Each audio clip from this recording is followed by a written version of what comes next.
There aren't a lot of rites of passages in this world, and I think, you're always kind of questioning, your manhood on some level. I think most men in this world do on a certain level, and I felt like I was a man by doing this type of thing. I was going through a rite of passage that made me confident in myself. I kind of early on realized that when you're in the military, you're almost kind of a piece of equipment on some level. So I wanted to be the most expensive piece of equipment possible. So I went and got as much training as possible. And the path to getting the most training was through the Ranger Regiment. And you go to basic training, you go to jump school, and then you go to Ranger Indoctrination Program for a few weeks. And then you get shipped off to one of the 3 battalions, the 1st Ranger Battalion, 2nd Ranger Battalion, or the 3rd. And I went to the 2nd, and I was expecting bullets to kind of whiz by me as I got off the plane, but it was relatively quiet. Soviet planes and tanks, big, huge craters in buildings outside of Kabul. So it was a pretty sad place, dusty, poor.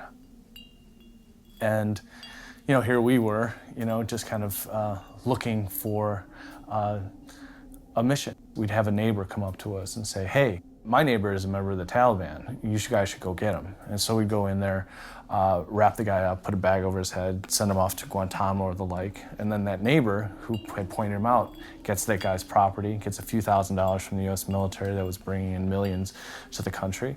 And we were little more than pawns in village disputes most of the time. And I'd signed up for the military hoping to prevent another 9/11, and I felt like I was creating the conditions for future terrorist attacks by bringing people who had really no stake in the game into the game. There was no real clear mission. There wasn't anything. They would just go draw someone into a fight. And I wasn't making America safer.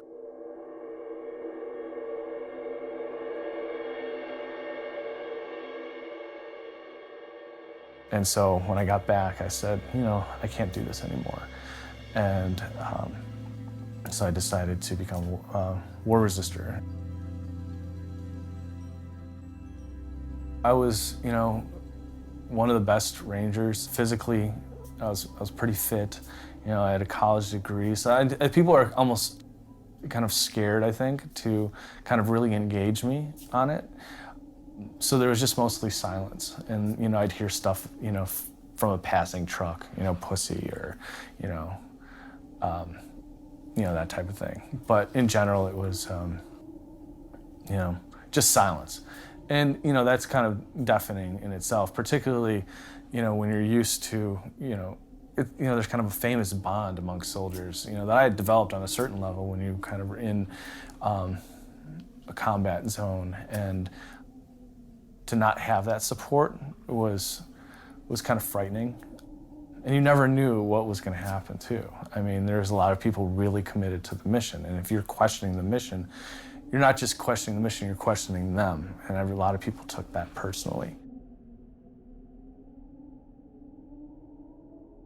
And there was really 2 people that talked to me during this time. That was Pat and Kevin Tillman. They weren't afraid to talk to me in front of the crowd in the group. And I'd met them coming out of a training exercise. We were in the bush for a month, and I was going off to get drunk with a bunch of other Rangers. I walked by a coffee shop and I saw Pat and Kevin sitting down talking. I had only seen Pat on the cover of People magazine before, but I figured I'd go in and introduce myself. And they were having a conversation, I think, about the Israeli-Palestinian conflict or, the existence of God or something like that. And I was just kind of floored by this. I'd later come to find out that Pat and Kevin would write, 5-page papers on any number of topics and exchange them with each other. And, in an environment that really discouraged critical thought on a lot of levels, it was really refreshing talking with people who were really interested in figuring out the world. And it made, thinking critically actually cool again, where it was highly discouraged in the Rangers.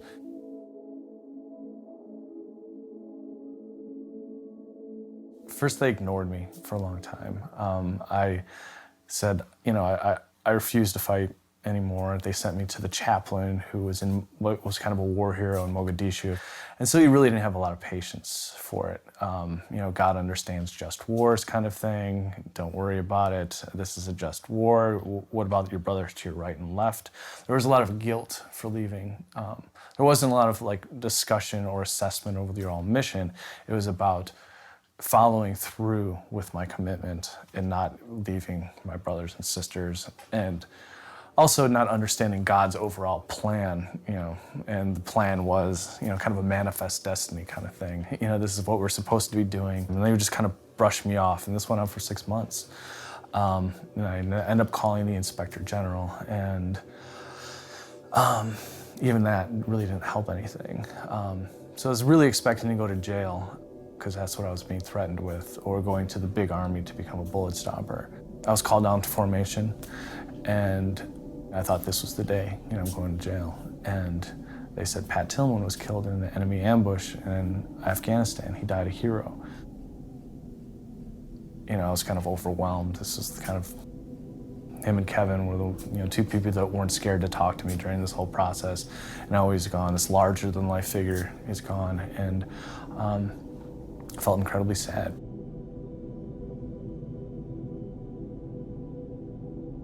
So I went back up to my room, and I was called down later that day and said, Fanning, get your stuff, you're out of the military, you know. And I was literally gone within 6 days. And, you know, I didn't know at the time that they were covering up Pat's death, and I don't think they didn't want the extra attention from the Inspector General who I had called earlier. They ushered me out of the military with no jail, no big army, no long conversation, just get out. And I left.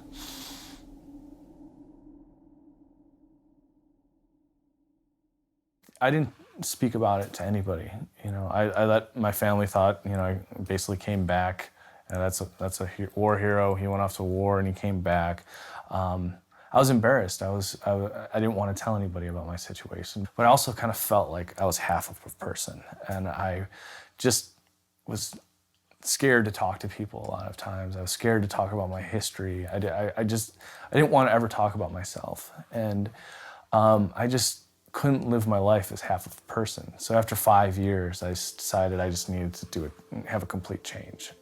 And I needed to do something kind of drastic. I decided to walk from Virginia Beach to San Diego to raise the $3.6 million that Pat Tillman gave up when he left the Arizona Cardinals to join the military for the Pat Tillman Foundation.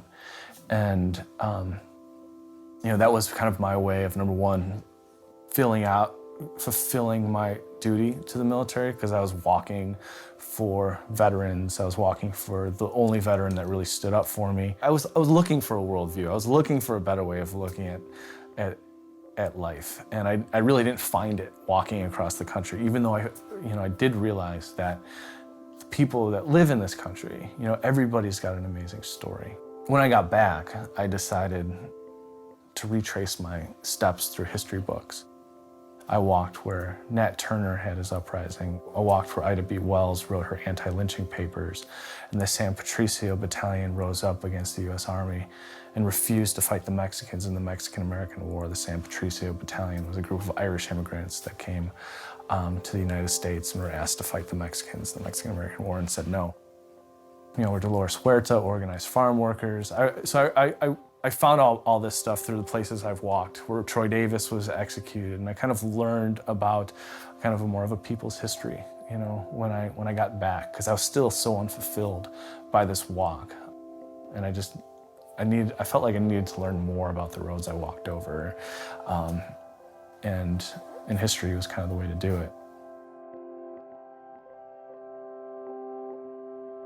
Publicly, I didn't say anything until November of last year when I wrote my book.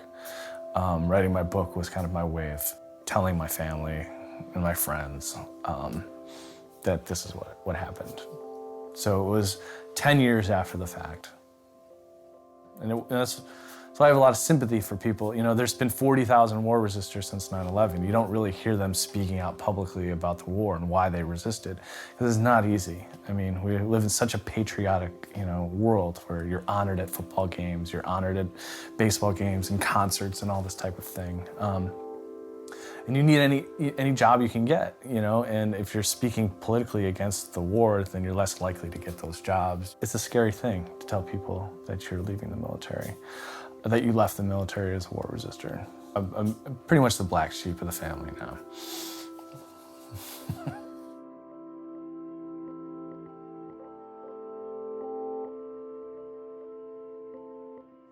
It was not easy, but it was, you know, when I look back at it, you know, going through that 6 months of becoming a war resistor in the Ranger Regiment, and probably becoming one of the first people to do that within the Ranger Regiment after 9/11, you know, I actually have, you know, I'm more proud of that than I am actually the whole of any kind of military accomplishment or thing I went through to become a Ranger, or even my time overseas.